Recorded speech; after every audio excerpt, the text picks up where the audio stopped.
Hey, welcome back to the Infamous Podcast.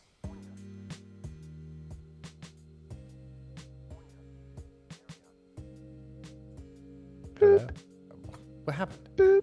What are you doing? You just said, let's keep this to a tight 45. I hit record, and then I talk faster than usual, and you're just quiet. Well, you said welcome to the Infamous Podcast. Oh, yeah. I'm Brian. I'm Darryl. That was awkward. You're just a baby today. Oh, I have to be introduced after 10 years. I mean, 200 some episodes. don't think that's my voice, but So, hi, I'm Darryl. I'm so sad I didn't get introduced this week. I mean, Meryl Streep could probably do it because she could do anything. Right. That was great. Anyway.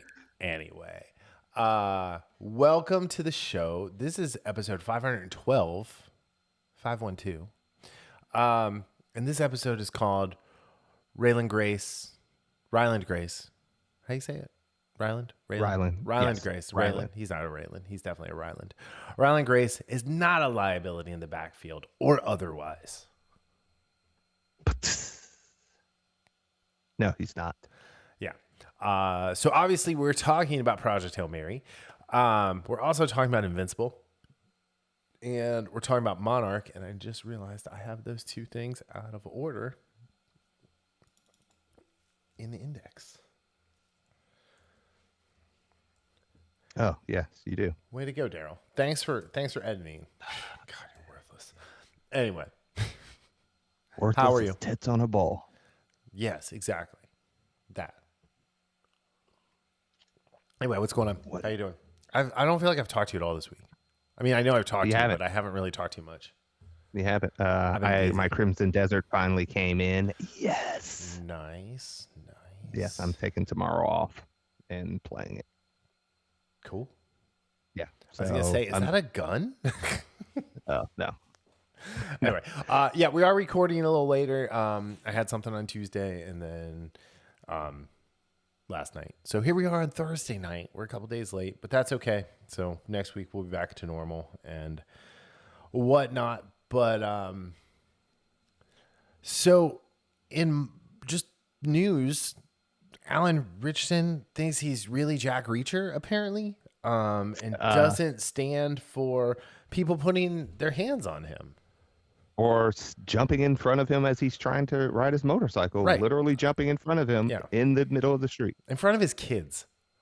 Yes. Like, I'm sorry, like, the guy, okay, so I'm sure you all know, if you don't know so far, Alan Richardson was riding motorcycles with his kids. His male Karen of a neighbor thinks he rides too fast and too loud. That's not really for him to decide if he has a problem. There are places that you can do to let them know that this is happening, and they will come and they will use little machines, whether you trust them or not. I totally think there's just a random number generator that can tell you how fast that they think you're going. Again, random number generator, not accurate. But anyway, that being said, then this dude took it on himself to step out in front of him, and he wrecked. And then he actually pushed him. Yeah. Like, I mean, like, and the British guy wasn't like necessarily small, but like, dude, like, this is Jack Reacher, Aquaman, number 81. Like, do you really want to mess with that dude? He was Thad Castle. Yeah. Did you see that video I sent you where the guy went full Thad Castle? I did not see that. Oh, no. It's on Instagram. Anyway, yeah, he was like, what happened? He's like, you said your name was Thad. And he's like, oh, that happens sometimes. It was one of the guys who plays all the characters. But yeah, and so he mollywopped the dude. He just gave him. And it actually wasn't as bad as it could have been. No, but he definitely really like, he did what he did. Your favorite word, not penultimate. restraint. Yes, It was the penultimate beating of that guy's life, because I think if it happens again, that's going to be the fun finale. You don't think I can work it in? You crazy hoe. Anyway, so yeah, but he got exonerated by the police because he was smart and wears body cam when he rides. So Which is yes. Although apparently the neighbors also, I mean, there were it's other neighbors always who have yeah, like the Ring who doorbells. corroborate it. Yeah. Yep. But it's always good if you can have that Yeah. footage like, hey, Right. look, this dude did this. Right. But yes, moron, or as Bugs Bunny used to say, what a maroon. Yep.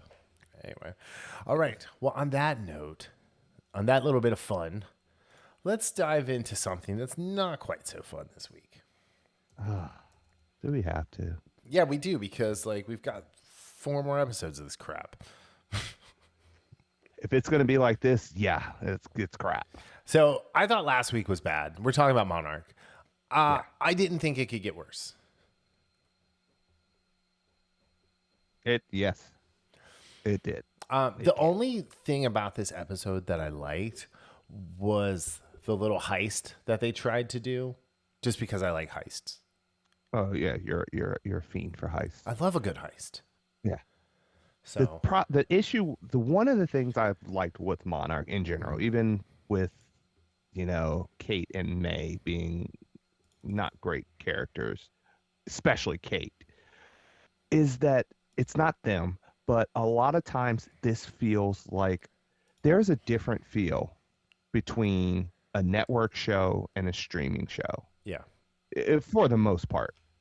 And one thing that I was appreciative of with Monarch season 1, and even with the episode last week, which I wasn't a fan of or episode 3, which I wasn't a fan of either, it still had a feel of not quite, I'm not saying a big event, but it felt like something more than what you would see on a network, or like you would see on the UPN, going back in the day, the UPN or WB, or even, regular network.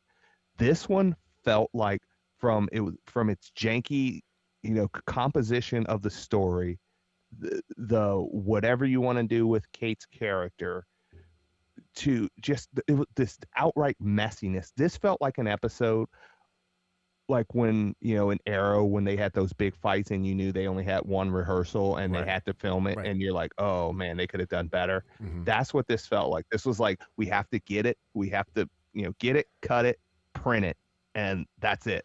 That's what this episode felt like. Yeah, and you know what me. I disliked the most was when they escaped or like let the animals loose, or the kaiju, whatever, the titans, whatever they call them, loose, and it was like the worst Jurassic Park. Like it was like just Jurassic Park at its least best, and I just thought that was really stupid, because I don't really think I saw anyone get eaten by one of these monsters. Yeah, And look, if you're gonna release animals, especially mythical animals from the upside down, underneath, nether realms, underverse, whatever you want to call it, they better be eating some people. yeah. Again, But- that's what they're all for. They're Yeah. the fodder. Yeah, Yeah. there wasn't enough of the past in this episode too. No, there wasn't, because we both agree that the past are both of our But favorite parts of the movie, Yeah. or of this show thus far.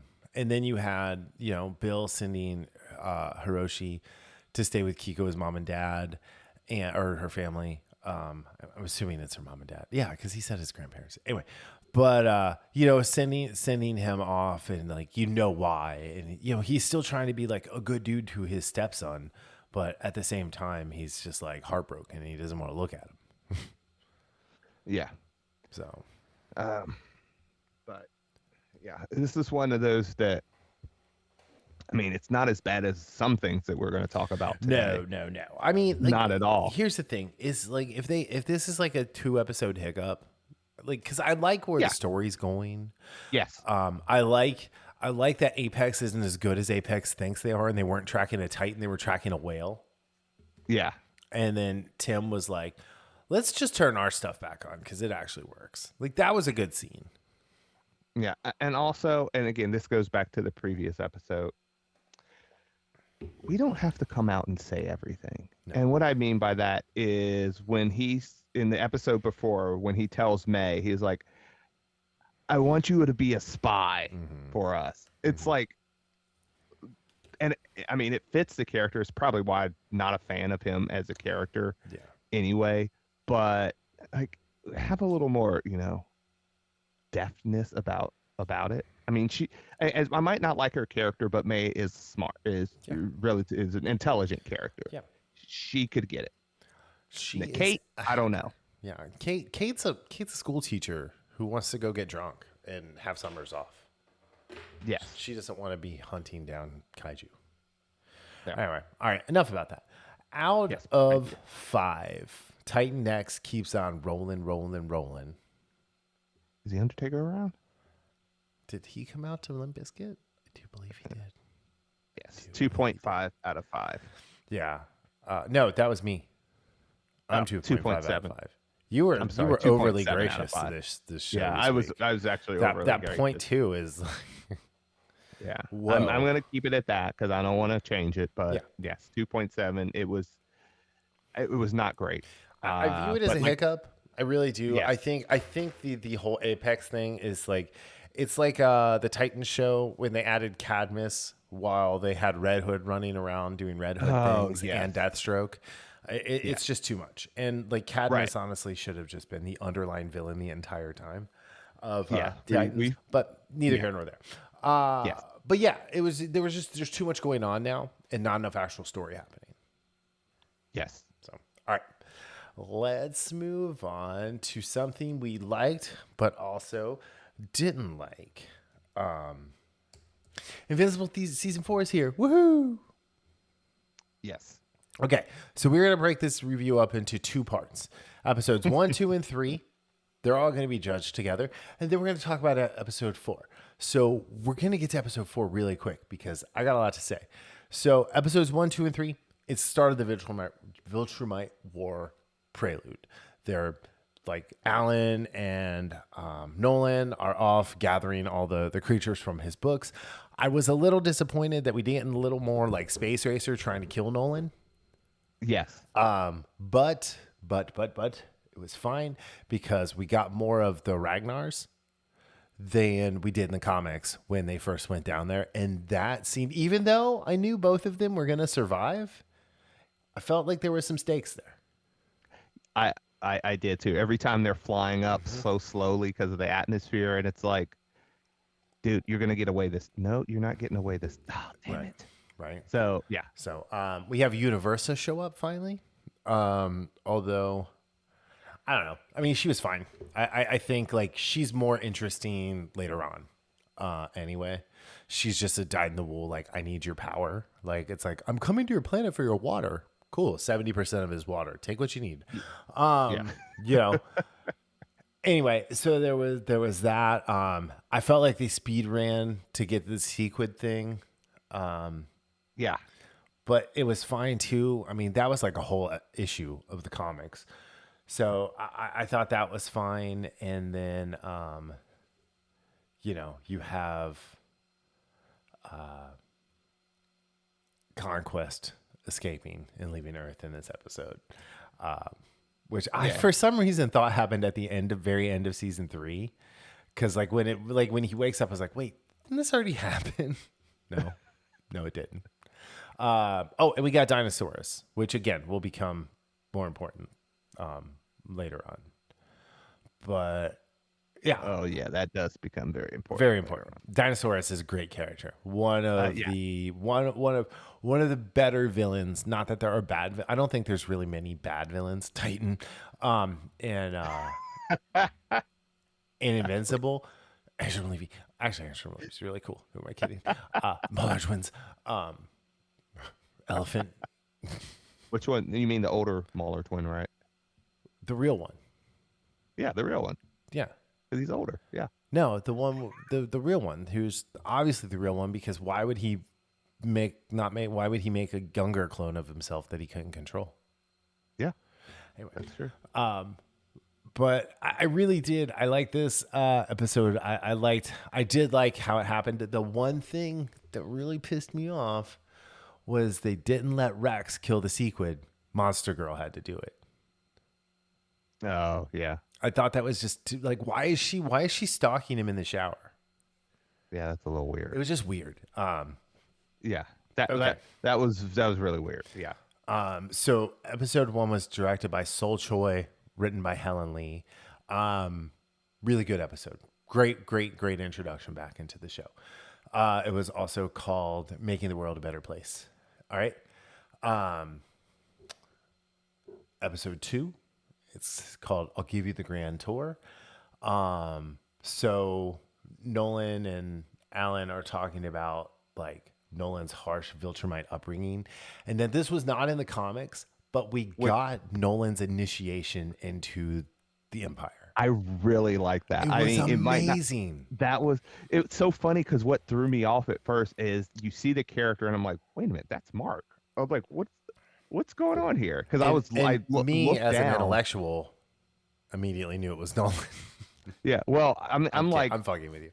Yeah, I know. I'm looking down at something and I look up and I'm like, I know I wasn't 100% paying attention at the start of the episode, but I don't remember this. Yeah. But yeah, that was, I really like that addition. Yeah. I wonder if we're going to see his mom again. Yeah. He took her eye. That was awesome. Yeah. So they put this clip out on YouTube before the episode came out, and I watched it. Oh, is that what you were talking about? And I was like, dude, you have to watch. I texted Darryl, and I was like, you have to watch this. And typical Darryl form, like 2 days later, he's like, oh, responding to the text.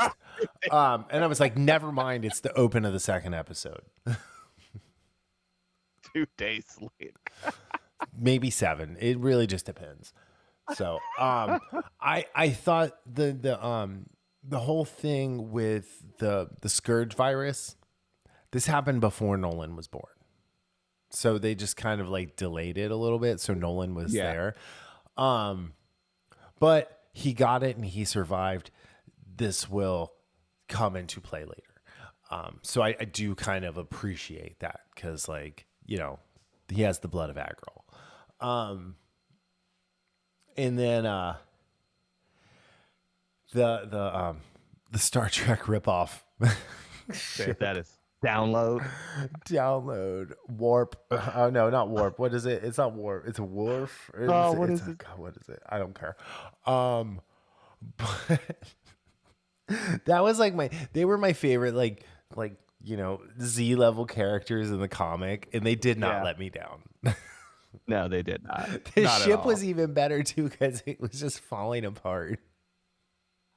Oh, man. As they take off into space, where like things are not going to necessarily fall off your ship when you're not in orbit. Anyway, so yeah, like episode 2, it was a lot of fun. And then Conquest returns to Viltrum, and we get to meet Thrag finally. Yeah, and I was like, I know that voice. I was like, is that Lee Pace? Lee Pace, what a good like. I thought, you know, I really thought Negan, what's his name? Oh, Jeffrey Dean Morgan. Jeffrey Dean Morgan would have been a great Thrag. Yeah, but he was already Conquest. So, but yeah, it was. I mean, it was pretty good. Winston Duke as Space Racer too needs. That was. Like great use of Winston Duke's voice. He's not really a Batman, but he's definitely a space racer. Yeah. I mean, that's one of the things I really like, the voice talent in this show. It's what they spend all their money on. Yeah. And then Peter Callan is the voice of Thetis. Oh, Cullen. That's what I said. Did I say Callan? Oh, Cullen. Yeah. Yeah, I kind of like slipped my mind that he was the voice until I heard it. I was like, oh yeah, there's Prime right there. Viltrumites transform and roll out. Well, they're rolling around their planet as a ring of dead bodies. You're absolutely right. And then episode 3, I gotta get some air. This is a fine episode. Again, this is all set up for stuff later on with Lou and the whole Evil League of Evil and stuff like that. And this is where Monster Girl like kills the sequid that was like hiding inside of Rex. Right. So anyway, but this is like Titan once again asking Invincible for help. But they send Oliver with him. I thought it was a really interesting look because this isn't from the comic either. The way it went down, but like Oliver like hiding, like because he's so cocky, right? And like Right. this version of Oliver's a little different. Like they've gone away from his I don't care about humans. I don't care what happens to humans. Humans can die in a fire for all I care, right? Yeah. To like he's kind of like protecting what's happening and not letting like a lot of things happen by, you know, dodging, fainting, and getting away and then picking his shot. But I thought that was really good. But then the Flaxens show up. And I've been waiting for this, and I'm really happy that it happened in this episode. I like the way they handled them this time versus in season 2 or season 3 with the Flaxens because it just felt overly short. And this was like this was hard for them. And Rex surmises that the transmitter is in the other dimension. And I love how Brit's like, let's go. And then him and Monster Girl get over there, and then the portal closed like it would. I just got to say, this story that we're going to get with the two of them, I was enthralled by for whatever it was, 8-10 issues as the B story. And I really hope they give this one. I hope they let Rex keep his agency, which I don't think they will, because they're not very good about giving the male characters their agency, which is funny. Well, yeah. I mean, if she wasn't there, like he said, in the shower. Yeah, he would have just curb stomped it like he was Ed Norton. Yeah, I agree. I would have loved if they would have, instead of, and we'll talk about this very shortly, wasting an episode on something that is just wasting an episode. Yeah. They could have put their resources to at least starting the story of them, maybe instead of episode 4 necessarily, episode 5 or 6 or something like that, and have more time. Well, because I think episode 4 could have been either a prelude or epilogue of every episode this season, and it would have been fine. Because it could have been like, I have to go do this before we take off, do a little like previous or like, 2 weeks prior, or whatever it is, 24 hours or what was it? 48 hours before. That was the thing Battlestar Galactica loved to do. Yeah. Oh, I see what you, yeah. Like 48 hours. I just wonder. I wonder if they're going to backpack or fast track through that storyline, or if they're going to give us piecemeal, bits of it for the rest of the season. I think they have to give us piecemeal bits of it for the rest of the season, and I would agree with that. There's only 4 more episodes left, because it's only 8 episodes. But they should not come back this season at all. No, absolutely not not. even at the end. No.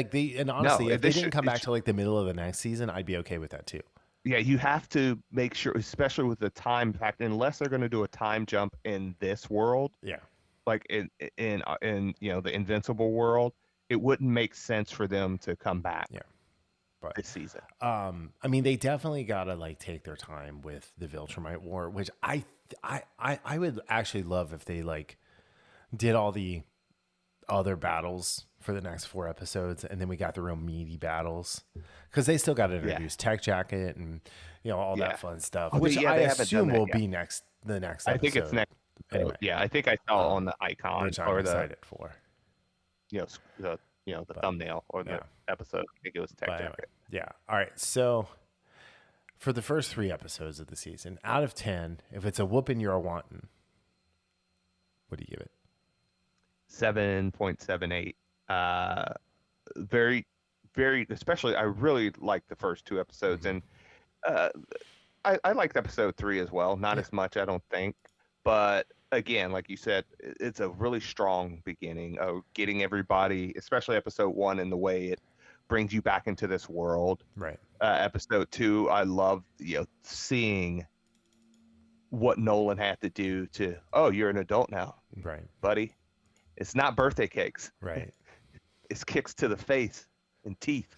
So that was a nice addition, and you saw seeing the destruction caused by the scourge virus Yeah.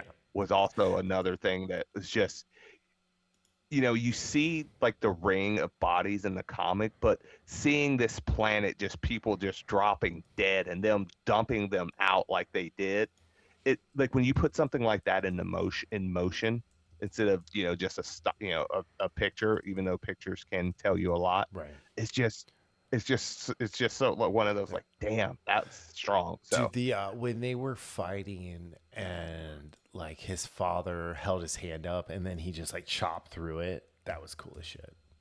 and that's when his father smiled at him. Yeah. He was like, that's my boy right there. That's Good. my boy. Yeah. You're my boy, Blue. You're my boy, Blue. He did. So what did you give it? And then I gave it where'd it go? I gave it where are we? There it is. 8.3 out of 10.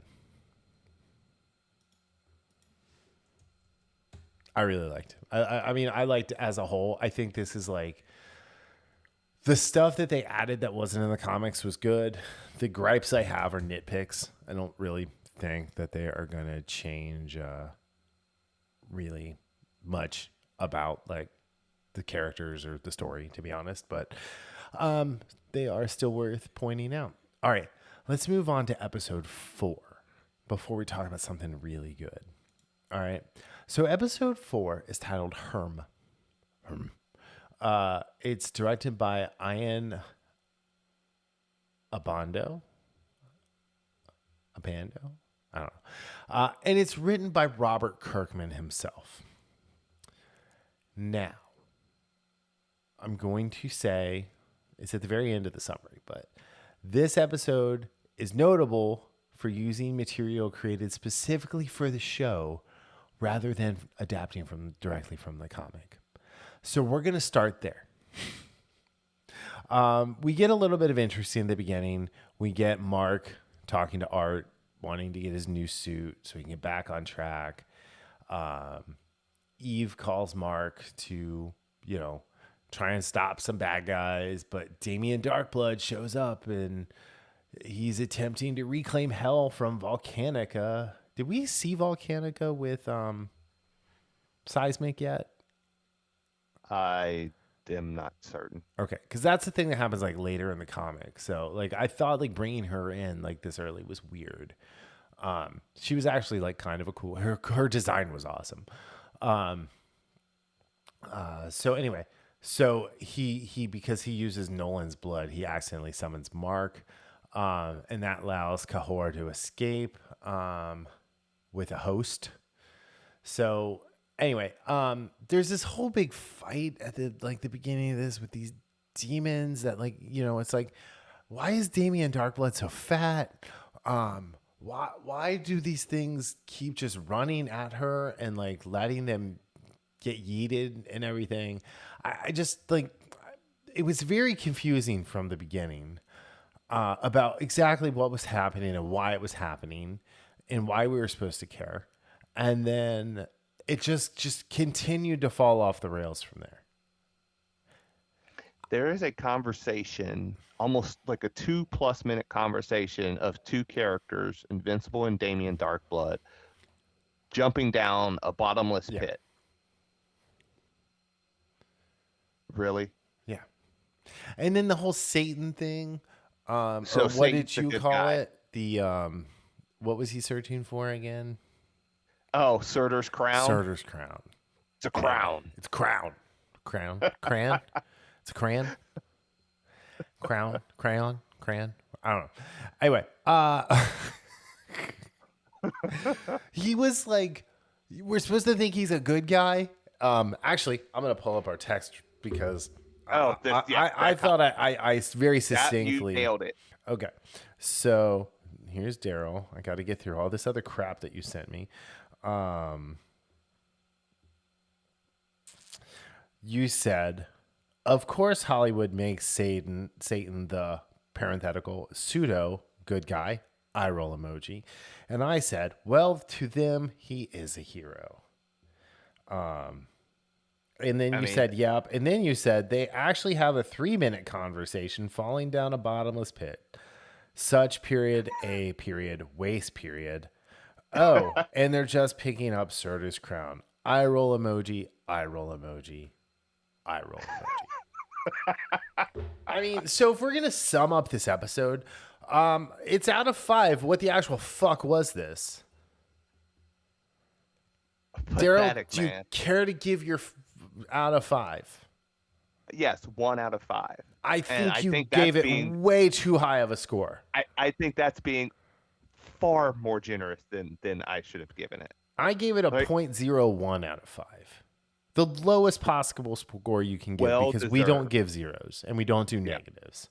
well deserved, This sir. is, I mean, I guess I could add some zeros to it to get a little closer to 0, but this was fucking retarded. To take an 8-episode show and dedicate 44 minutes of screen time to this shit. Now, here's the thing. If it would have been good, I would be over the moon because it's like, cool, something new and different from Invincible. But it was shit. Slop. Do you think Kirkman just sat down and said, "Hey, ChatGPT, write me an AI slop episode of Invincible," and he didn't even bother to look at it? He's like, "Well, there we go." I mean, he probably went to the Star Trek writers' room. Dude, like most comic book writers are, inspired by Invincible and work Invincible type things and the thing, except for the guy who created Invincible. Yeah, it's like what is it? We'll get to that in a second. Anyway, all right.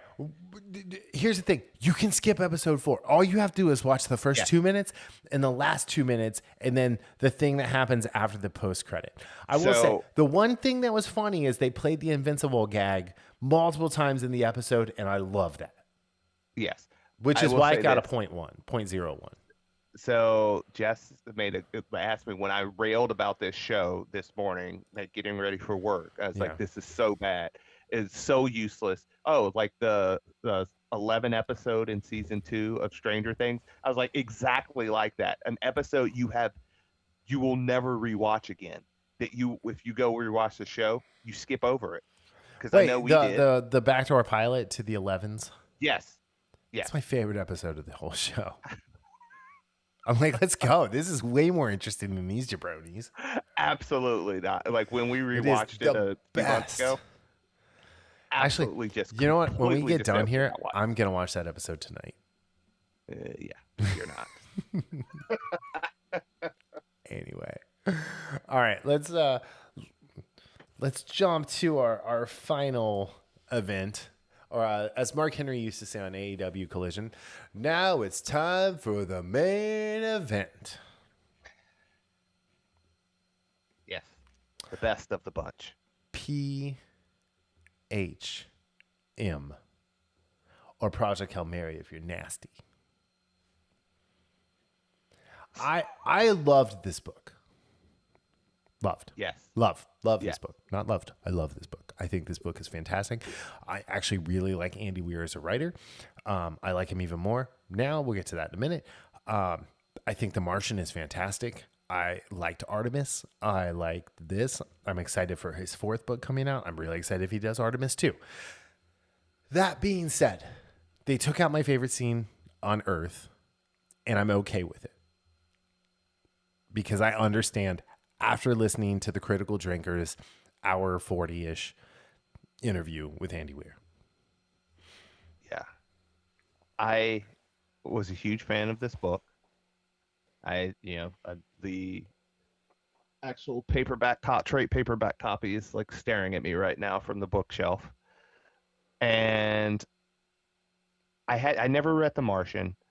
I love the Martian movie, and from what I had read, from you and other people, it was a pretty solid adaptation. Yeah, I thought this was going to be a good movie. I did.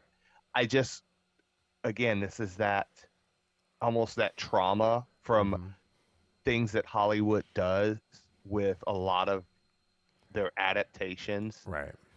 In the sense of changing things up for no freaking reason whatsoever. I was a little bit concerned with that. but man, did I love this movie. Oh, it's so good. And Ryan Loved it. Gosling was the perfect choice. And it's funny too because when I read the book, when I listened to the book, and honestly, I highly, highly, highly, highly, highly recommend the audiobook for this. There's a ton of production to it.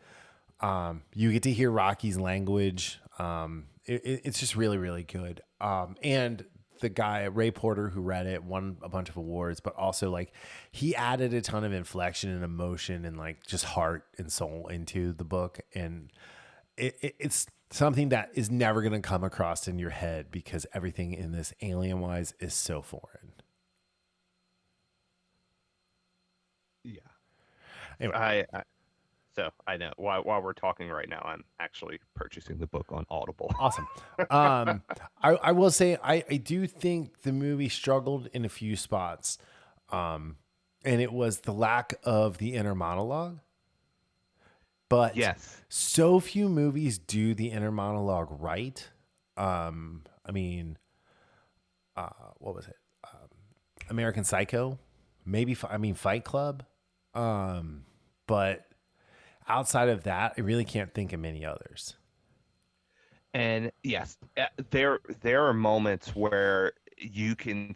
There's not a gap, but there's that silence where it would have gone perfectly. But to your point, I mean, this movie's so good, I don't necessarily miss it.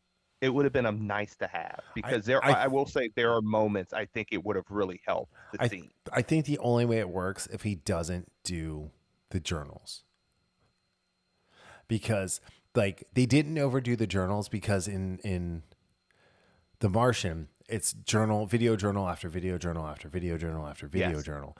And in this one, like, it's the funniest scene in the movie where he's like, oh my gosh. Can you hear me now? Yes, I hear you. Like, who are you talking to? How are you dying to? Is someone here? It was just like, it was fantastic. Now, we talked about the book a while ago, but like the astrophage, seeing the Petrova line when he was standing in it was like one of the more beautiful things I've ever seen on cinema. Like it was pure cinema, literally. And, I just like the lady that played Stat, what's her name? Sandra Hüller, far exceeded my expectations in Stat. Yes. I mean, obviously like, Ryland is a cool character. But Stat in the book is just a powerhouse. Like, and she lived up and exceeded because they made her sing a song. And apparently that was Gosling's idea. Yeah, I think he was fucking with her. Anyway, but Carl was great. The Lionel Boyce playing Carl. So he's he's in The Bear, right? Yeah. Oh, I don't know. He's Marcus in The Bear. So he's the dessert chef in The Bear. He is such a good character in that show. Yeah. And he was fantastic in this. Like, and him and Ryan Gosling, you could tell they were having a blast. And the whole like, well, I can't open it. I can't open the box because we don't know where they'll go. And he's like, what if we build a bigger box? And it's like, go Carl, go. And like their high fives and they're like, to get going like in unison. Like it was so good. I like, there's obviously things they had to leave out, which I'm perfectly fine with. Ray Porter and Meryl Sheep provide so Ray Porter was one of the voices when he was trying to pick the voice. That's what it was. I knew his voice was in there. I recognized. Anyway. It's I don't know, man. Like it's so rare that you get something like this. And like, here's the thing: go see this movie. I don't really want to talk too much about it because, like, I don't want to talk. So there's there's a couple places where they added things. One of the things they did was the ending, and I thought the ending of the book was perfect, and I didn't realize I was wrong because the ending of the movie is perfect. Yeah, I don't have, honestly. I think, and this is absolutely going to be on my top 10. This is my top one. Yes. this movie has everything. If and this is being like such a nitpick, and when I say it, you'll understand. If anything, I would have by about 5% toned down some of the humor. Mm-hmm. If you said what was the issue did you have? There were times where it was a little too funny, but that's such a nitpick. Right. It didn't detract like certain MCU movies have done with the humor. I'm just saying we could have the laugh sometimes, especially in the beginning, I think, when he's trying to figure stuff out. But I'm nitpicking right there. Like I'm purposely trying to find something that there's nothing I didn't like, but that where I said, oh, okay, you could have done without that. Right. The relationship, and then again, as you mentioned the interview, but one of my biggest questions, because I accidentally watched the second trailer because it was in front of a movie. Yeah. And I think it was the Bride when we went to go see that. Mm-hmm. And I saw more of Rocky than I expected, because in the first trailer, I think maybe at the end you see him. Yeah. And I wanted to be more surprised because I had no idea how they were going to do him and how that character was going to come across. And talk about knocking it out of the park with the character design, the character voice, the personality that the guy, I wish I would have had his name, the puppeteer that was responsible for all the Rocky's movements. I mean, just, that's that standing ovation. Yeah. They're called the Rocky Tears, by the way. The Rocky Tears. Yeah, the puppeteers who handled Rocky. Oh, the Rocky. Oh, that's a good one. But man, this movie, Ryan Gosling said something before, like in a preview of this movie, where it's like he's talking to the audience and he says, "It's not your job to save theaters. Right. It's our job to make movies that make you want to come to theaters." Right. And this is the type of movie, I told somebody at work, I was like, this is the type of movie that reminds me of why I love going to theaters to see movies. Yeah. I mean, it's a phenomenal movie. I can't say enough good things about this movie. No, you can't, because it's awesome. I mean, incredible. The score, the shot composition, the practical sets. Yes, the practical sets. I too like they're like, there was no CGI in this movie, and it's like, oh, so he went to space to Tal Ceti and was like hanging out in like, why didn't he bring some astrophage home so we can have that kind of energy now? Yes. So, but anyway, it's like, you literal douche. You know what they're talking about. Anyway. All right. So out of 10, and I'm going to say this in Veruca Salt's voice, but I want to see Antarctica blow up, Daddy. 8.28 out of 10. And like, this is one of those. I want it now. Yeah. I think this is going to be by the end of the year, especially because I'm like, when it comes on home. Yeah. Oh, I'm snatching this up so fast. I mean, I'll buy a digital, I'll buy a physical copy of this, all of it. Yeah. I'll buy a Betamax. VHS. It's going to be 2 Betamaxes. Laserdisc, 8-track. Anyway. Actually, you know what I'll probably do? Because what I like to do is I like to take movies and I like to just pull the sound out, all the sound, and put them on my iPod, on my phone actually now. And just listen to them without them playing the music, playing the movie. Yeah, there used to be a site that I used to do that when I was at work, like 15 years ago, where it just had the sound of a movie all of that, the audio. Yeah, it was super easy to do. It's called QuickTime. It just worked great. It still does after all these years. Anyway. Yeah. So all right. 8.28 out of 10, which I'm almost positive this score is going to go higher when we go get to the end of our, the end of the year movies. So mine is 8.35. What is up with today? I'm either like way higher. I'm just in the right direction from you. You're a little off today. Oh, I'm a little off today. Yeah. Anyway. All right. We've forgotten about this for the last couple weeks. And we're at 45 minutes, but that's fine. Darryl, who would you most like to sit next to on a 10-hour flight and why? Go. Living or dead, doesn't matter. I would say like I'm sticking with entertainment just because that's what this is what we do. Here. Yeah. I mean, I assume it would be Marcus Aurelius would be the one, and you'd have to like talk him off the ledge about being in an airplane. But yeah. No, I'm going with living people. Just again, I'm going with our nerd stuff. Yeah, and I almost would say Andy Weir, but that's recency bias. Yeah. I'm going to go with the person that I would always want to sit next to and hang out with is Henry Cavill. Nice. Like, yeah, I love Henry Cavill. Just snuggle up on him and be like, "You're such a warm teddy bear." He's my Geralt. He's your Geralt. Yes. Living or dead, who would I spend 10 hours with?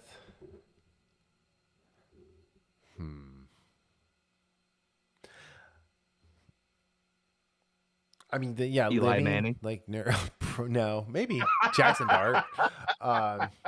You know what? Scatterboo? Dude, any of those three. Actually, I would love to spend a 10-hour flight with Tom Brady. Only talking about Eli Manning. Only talking about Eli Manning for 10 Whatever hours. He says, I just bring up. No, I'm kidding. I'm kidding. But okay. Real answer. I like Andy Weir definitely after like that interview today, but wow,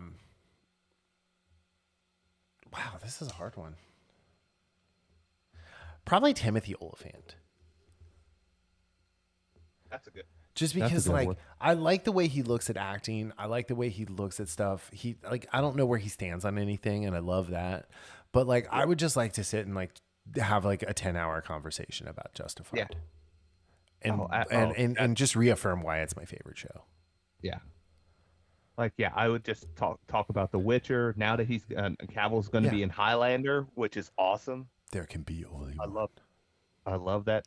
Although, love that series. Do you think he's getting the katana? Because I saw a couple screens, like some set stills that I don't know if they're real or not, where he did not have a katana and he did not have a traditional Scottish sword. So I'm thinking maybe he picked somebody else's sword up in a fight. But yeah, I haven't seen anything yet. I haven't seen any images of him holding a sword. I just saw him with the coat on.